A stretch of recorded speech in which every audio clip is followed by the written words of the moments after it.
اعوذ باللہ من الشیطان الرجیم، بسم اللہ الرحمن الرحیم۔ ناظرین، آج ہم بات کریں گے حضرت لوط علیہ السلام کے حالات و واقعات کے بارے میں۔ ناظرین، اس سے پہلے ہماری آپ سے گزارش ہے کہ ہمارے چینل کو سبسکرائب کریں، لائک کریں، بیل آئیکن کو دبائیں تاکہ ہر آنے والی نئی اسلامک ویڈیو آپ تک پہنچ سکیں۔ ناظرین، لوط علیہ السلام ایک نبی کا نام ہے جن کا ذکر قرآن مجید میں اور بائبل کے عہد نامہ قدیم کی کتاب پیدائش میں آیا ہے۔ حضرت لوط علیہ السلام کا شہر سدوم قرآن مجید میں اسے کہا گیا ہے کہ اس شہر کو الٹ پلٹ ہو جانے والا شہر کہا گیا، جو ملک شام میں صوبہ ہمس کا ایک مشہور شہر ہے۔ حضرت لوط علیہ السلام بن ہاران بن تارخ یہ حضرت ابراہیم علیہ السلام کے بھتیجے ہیں۔ یہ لوگ عراق میں شہر بابل کے باشندہ تھے۔ پھر حضرت ابراہیم علیہ السلام وہاں سے ہجرت کر کے فلسطین تشریف لے گئے اور حضرت لوط علیہ السلام ملک شام کے ایک شہر اردن میں مقیم ہو گئے۔ اللہ تعالیٰ نے آپ کو نبوت عطا فرمائی اور سدوم والوں کی ہدایت کے لیے بھیج دیا۔ مدائن صالح اور دمشق کے درمیان بحیرہ لوط جو سی سالٹ کہلاتا ہے، اس کے نزدیک آپ کی قوم آباد تھی۔ لوط علیہ السلام کی امت جن بستیوں میں رہتی تھی وہ بڑی شاداب اور سرسبز بستیاں تھیں۔ غیر بستیوں کے لوگ شادابی کے سبب سے قوم لوط کی بستیوں میں اکثر آ جایا کرتے تھے، جس کی وجہ سے قوم لوط کو طرح طرح کی تکلیف ہوتی تھی۔ شیطان نے قوم لوط کو بہکایا کہ غیر بستیوں کے لوگ جو آئیں ان کے ساتھ جتنے نو عمر لڑکے ہوں گے ان کے ساتھ بدفعلی کی جائے تو غیر لوگ تمہاری بستیوں میں ہرگز نہ آئیں گے۔ شیطان کے بہکاوے اور خوبصورت لڑکا بن کر ان کو ورگلانے سے انہوں نے ویسا ہی کیا اور پھر ان میں سے جو عادت جم گئی۔ حضرت لوط علیہ السلام نے ہر چند سمجھایا مگر انہوں نے نہ مانا۔ آخر حضرت جبرائیل علیہ السلام نے اس قدر ٹکڑا زمین کا کھڑا کر کے اللہ کے حکم سے الٹ دیا اور ان لوگوں پر پتھروں کا میਂہ برسایا جن پتھروں میں آگ کے شعلے بھی تھے، اور سب لوگ ہلاک ہو گئے۔ حضرت لوط علیہ السلام حضرت ابراہیم علیہ السلام کے برادر زاد ہیں۔ ان کے والد کا نام حران تھا۔ حضرت لوط علیہ السلام کا بچپن حضرت ابراہیم علیہ السلام کے ہی زیر سایہ گزرا اور ان کی نشو و نما حضرت ابراہیم علیہ السلام ہی کی آغوش تربیت کی رہین منت رہی۔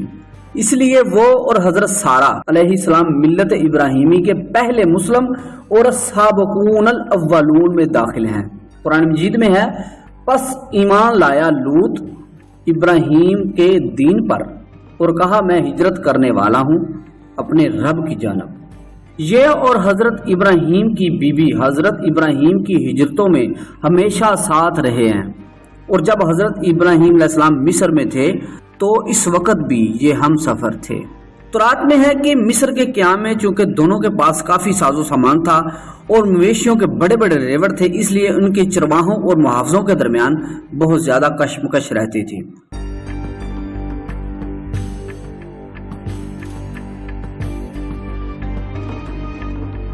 حضرت ابراہیم علیہ السلام کے چرواہے چاہتے تھے کہ اس چراغاہ اور سبز زار سے پہلے ہمارے ریوڑ فائدہ اٹھائیں، اور حضرت لوط علیہ السلام کے چرواہوں کی خواہش ہوتی کہ اول ہمارا حق سمجھا جائے۔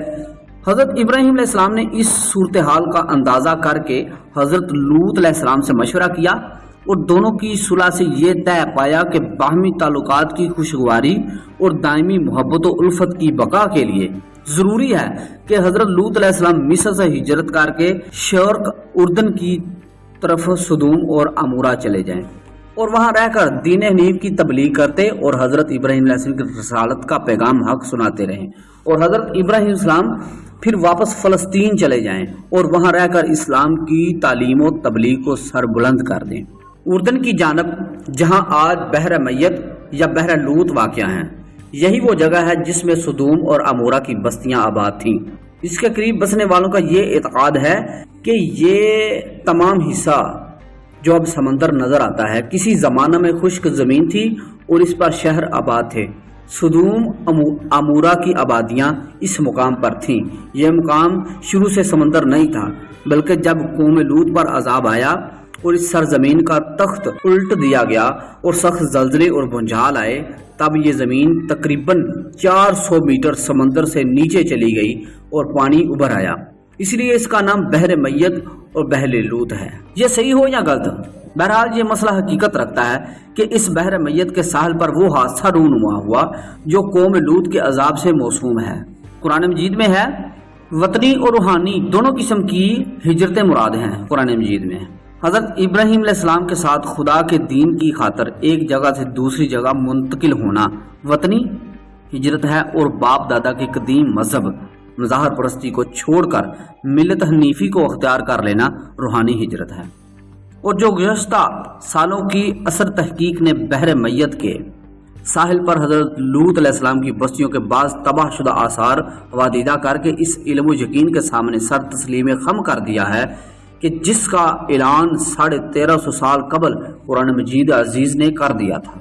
حضرت لوط علیہ السلام نے جب صدوم میں آ کر قیام کیا تو دیکھا کہ یہاں کے باشندے فاحش اور گناہوں میں اس قدر مبتلا ہیں کہ علامان الفیظ دنیا کی کوئی برائی ایسی نہیں تھی جو ان میں موجود نہ ہو، اور کوئی خوبی ایسی نہیں تھی جو ان میں پائی نہ جاتی ہو۔ دنیا کے سرکش، متمرد اور بد اخلاق و بد اعتبار اقوام کے دوسرے عیوب و فاحش کے علاوہ یہ قوم ایک خبیث عمل کی موجود تھی، یعنی اپنی نفسیاتی خواہشات کو پورا کرنے کے لیے وہ عورتوں کی بجائے نو عمر لڑکوں سے اخلاط رکھتے۔ دنیا کی قوموں میں سے اس عمل کا اس وقت تک قطعاً کوئی رواج نہ تھا۔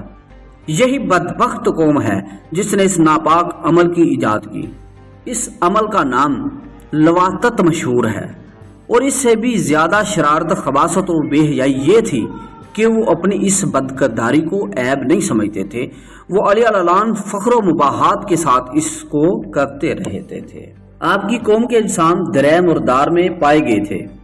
اس دریا کی خاصیت تھی کہ اس میں نمک کی مقدار اتنی زیادہ ہے کہ اگر کوئی بھاری آدمی اس پر لیٹ جائے تو وہ ڈوبے گا نہیں، اور فرعون بھی اس دریا میں ہی پایا گیا تھا۔